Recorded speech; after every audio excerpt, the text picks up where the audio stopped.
Gênesis, capítulo 1. No princípio Deus criou os céus e a terra. A terra era sem forma e vazia. Havia trevas sobre a face do abismo, e o Espírito de Deus se movia sobre as águas. Então Deus disse: haja luz, e houve luz.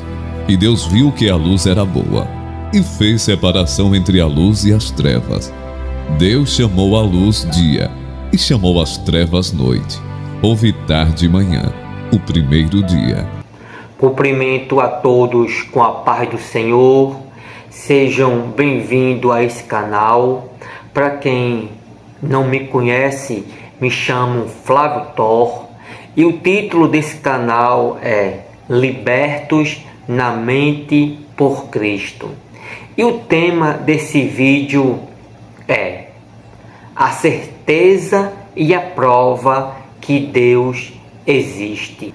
Vamos ler 1 de Pedro, no capítulo 3 e o versículo 15.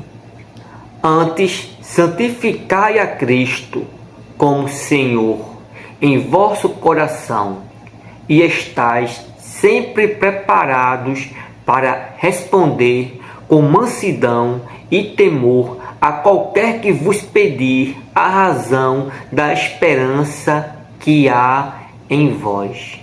Este versículo mostra que todo cristão tem que estar preparado para defender a razão da esperança da verdadeira fé.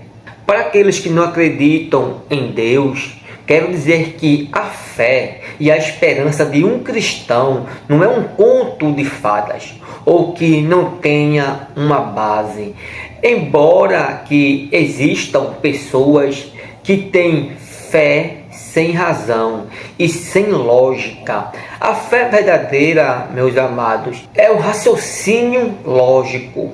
Se minha fé não tem um fundamento e a certeza das coisas que não vejo, convicção de fatos, essa fé é sim cega. Fé não é dar um pulo no escuro sem saber onde eu vou pisar.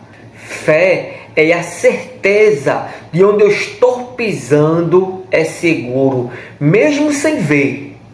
Mas sei onde vou pisar não vai ter um buraco. E nesse vídeo vou mostrar por que eu acredito em Deus.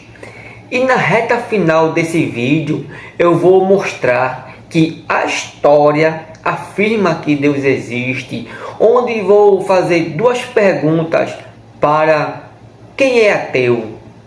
Se algum ateu ou alguém que não crê em Deus me responder, eu vou agradecer. Se a história prova ou não prova a existência de Deus. Eu tenho observado o grande esforço que alguns youtubers ateus têm. Esses esforços é para mostrar e provar que a Bíblia é falsa e que Deus não existe. Eles tentam mostrar que a Bíblia está errada. Esses erros que eles dizem ter, que não tem, mas os ateus falam que tem esses erros para mostrar que Deus não existe. Meus amados ateus, com todo respeito à sua pessoa e à sua tese, Deus não está limitado à Bíblia. Deus está acima desse livro. Ainda que pareça que exista algum versículo que parece ter contradição, isso não limita a Deus.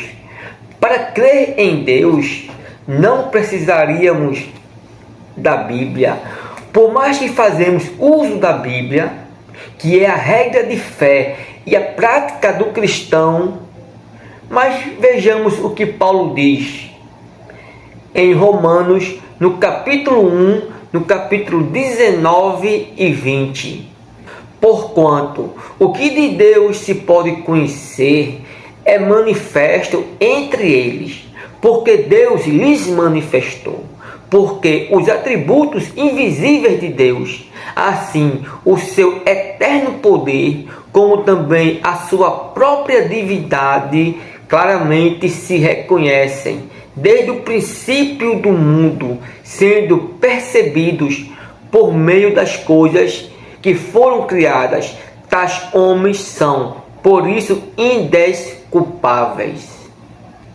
Esse versículo ensina que o poder e a divindade de Deus podem ser compreendidos claramente através da criação do mundo, o que torna as pessoas inexcusáveis.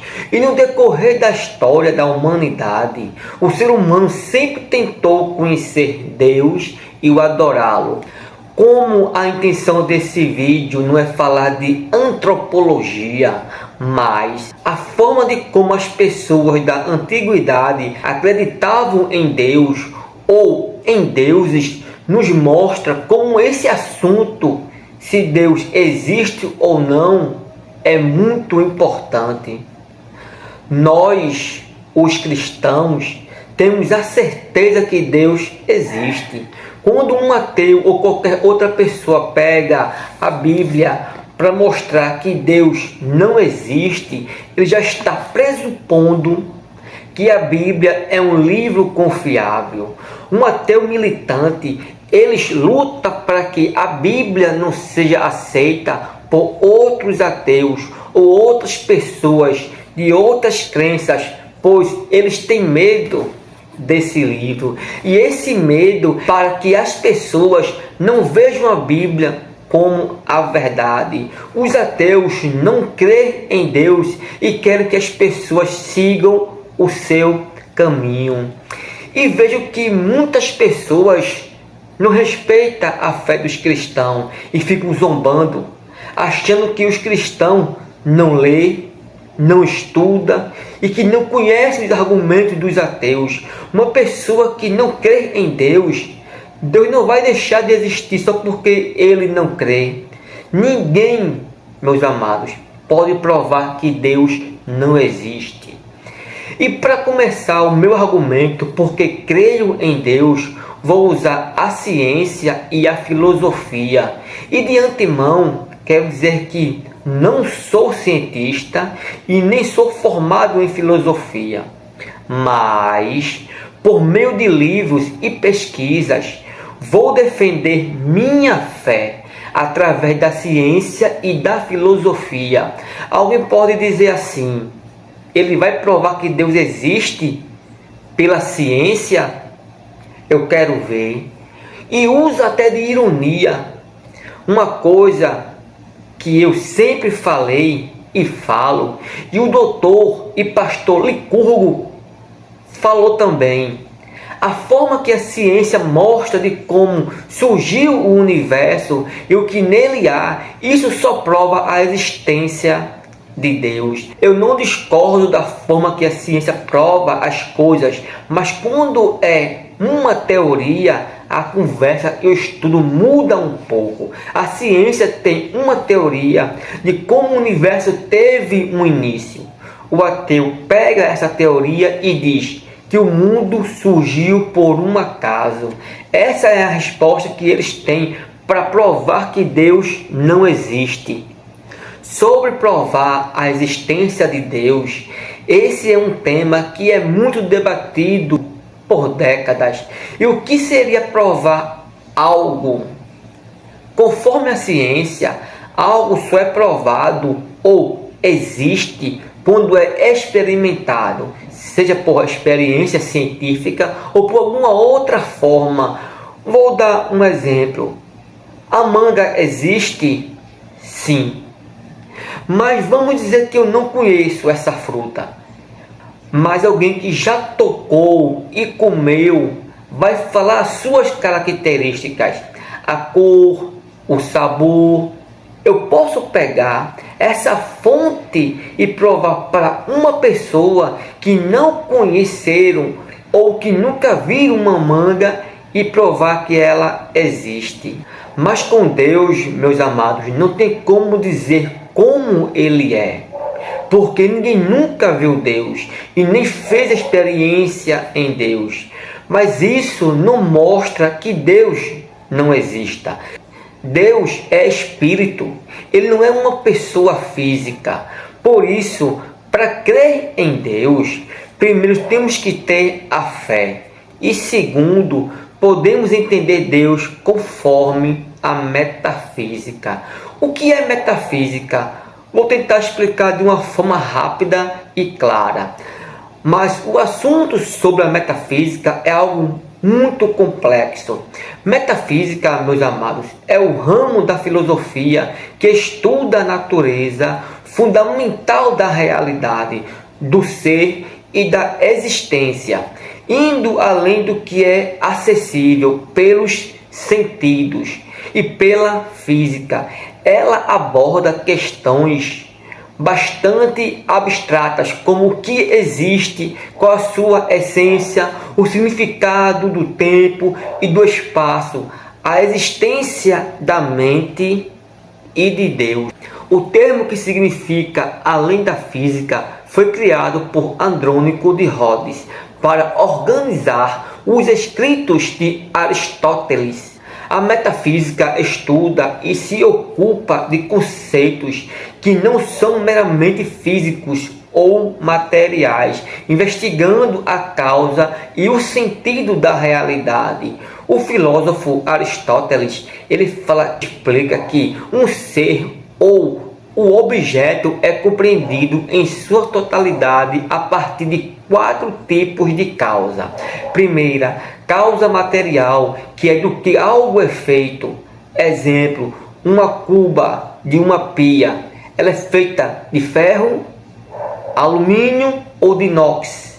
Segundo, causa formal, que é a forma ou essência que define o objeto. Vou dar um exemplo. Uma bola. A bola pode ter qualquer cor ou ser para várias modalidades de esporte, mas ela é uma bola por causa do seu formato.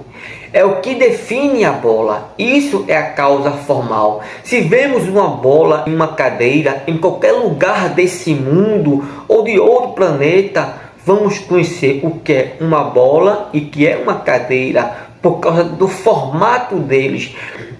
Terceiro, causa eficiente é quem ou que produz o objeto, ou seja, é o agente, a força ou processo que efetivamente produz algo e traz à existência. Exemplo, um ferreiro que forja ferro ou aço. O ferreiro é a causa da eficiência. Quarto, é a causa final, ou seja, para que serve o objeto e qual é a sua finalidade. Exemplo, se eu faço uma bola, para que vai servir? Para eu brincar. E qual é a finalidade? É um objeto de manipulação que eu vou criar para determinada brincadeira ou esporte. Outro exemplo, por que o marceneiro fez a cadeira? Qual foi a finalidade? Para podermos sentar. Meus amados, eu dei o exemplo de Aristóteles sobre o que o objeto é compreendido, porque essas 4 causas podemos entender e compreender a obra de Deus no universo. Quando alguém fala que o universo surgiu por um acaso, é dizer que o mundo e o que nele há não tem sentido algum. Se o Sol surgiu por um acaso, que finalidade ele teria? Todo ser vivente não ia precisar do Sol.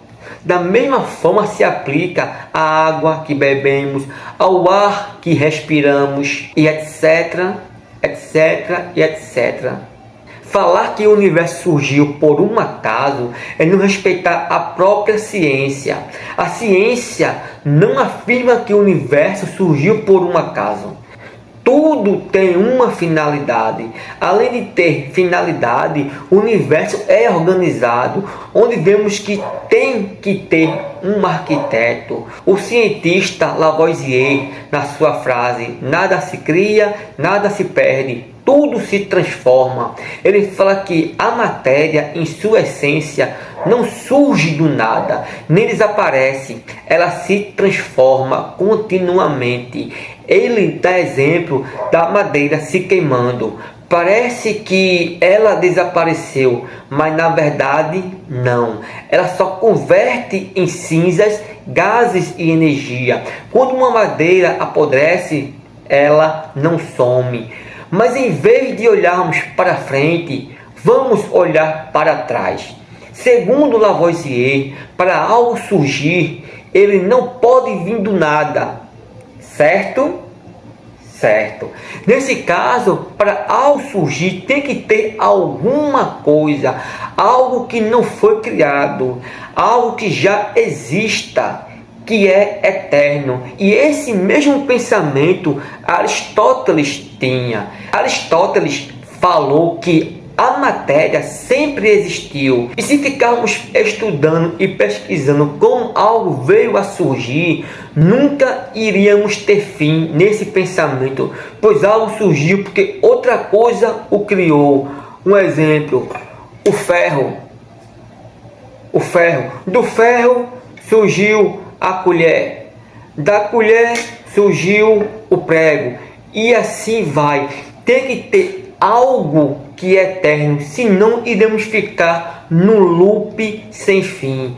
Por isso, para muitos filósofos, tem que ter algo que não foi criado. Logo, logo, vamos ver qual foi esse algo, ou quem é esse algo que não foi criado. A ciência explica que a matéria que conhecemos veio a existir através do Big Bang, que é uma teoria, e é até onde a ciência consegue chegar. Depois disso, não se sabe sobre a existência de algo, mas segundo a ciência, a matéria sempre existiu, mas não no sentido de ser eterna antes do universo. É onde, meus amados, entra novamente o arquiteto. Esse arquiteto, que é um ser metafísico e transcendente, que Aristóteles e Lavoisier não soube explicar com detalhes, se chama Deus. Esse filósofo e cientista e muitos outros falam que existe algo que não pode ser criado e sempre existiu, que dele surgiu tudo, tem que ser único e eterno. Eu o chamo de Deus. Deus é um ser infinito. Foi Deus que criou a matéria, que veio a existir tudo que há no universo. Por isso que o acaso não iria criar um mundo e o que nele há de forma inteligível. Agora, meus amados, chegando na reta final, será que podemos provar através da história que Deus existe? Sim. E eu vou mostrar a vocês. E esse vai ser o ponto-chave para afirmar aos ateus que Deus existe. Se você, meu amado ateu, conseguir mostrar ao contrário o que vou falar, eu revejo a minha fé e a minha teoria. E posso até mudar de pensamento se você provar. O ser humano, observe bem, o ser humano não tem capacidade de prever o futuro. Tem? Não. Ainda mais se alguém falar uma profecia com detalhes. Esse ser humano ele só poderia acertar com a ajuda de alguém que seja onisciente, onipotente e onipresente. Ok? O escritor Flávio Joséfo fala na sua obra A Guerra dos Hebreus sobre a destruição de Jerusalém, onde Joséfo está presente na guerra e narra a destruição de Jerusalém no ano 70 DC. A primeira pergunta para algum ateu é: isso é mentira? Joséfo, ele não estava lá na guerra ou ele estava? Essa é a primeira pergunta. Antes de fazer a segunda pergunta, Flávio Joséfo fala que um homem chamado Jesus profetizou essa destruição. Se alguém pegar a Bíblia e ler o capítulo 24 de Mateus, Jesus narra a destruição de Jerusalém, eventos que iriam acontecer no futuro. Jesus falou sobre a destruição com todos os detalhes, mais de 30 anos antes do ano 70. Vem a segunda pergunta para os ateus. Como foi que Jesus acertou essa profecia? Flávio Joséfo viveu na primeira era cristã. Ele viu as profecias de Jesus sendo cumpridas, viu os judeus sendo mortos e a ira de Deus sendo derramada sobre a terra.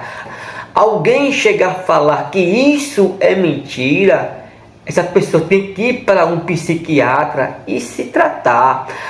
Alguém negar a verdade, mesmo sendo ateu ou não, ele é um negacionista e não há verdade nele. E chegando ao fim de mais um vídeo para esse canal que tem crescido aos poucos, agradeço a todos os inscritos. Fiquem orando por mim, que eu estou orando por vocês. Deus é maravilhoso e nenhum ser humano vai conseguir explicar Deus e entender como Ele criou o universo. O livro de Gênesis não está querendo mostrar como as coisas foram criadas, mas está mostrando que teve um Criador. Fique com Deus e até a próxima, se Deus quiser.